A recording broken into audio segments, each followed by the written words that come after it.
Masaya sanang nagbabakasyon ang isang pamilya sa dalampasigan ng Buena Vista, Quezon.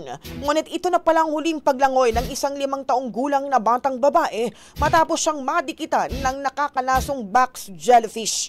Habang naglalaro sa tubig kasama ang kanyang tiyahin, bigla na lang napahiyaw sa sakit ang bata. Dito na napansin ang pamilya na may mga bakas ng sugat sa kanyang mga braso at kamay. Dahil kilala ang box jellyfish sa pinakadelikadong uri nito sa mundo, agad na rumesponde ang pamilya at resort staff para bigyan ng paunang lunas ang bata.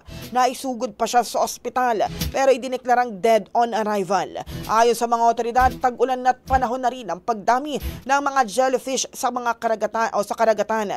Kaya paalala nila sa publiko, huwag basta-basta lumusong sa dagat nang hindi nagtatanong kung ligtas ba ang lugar.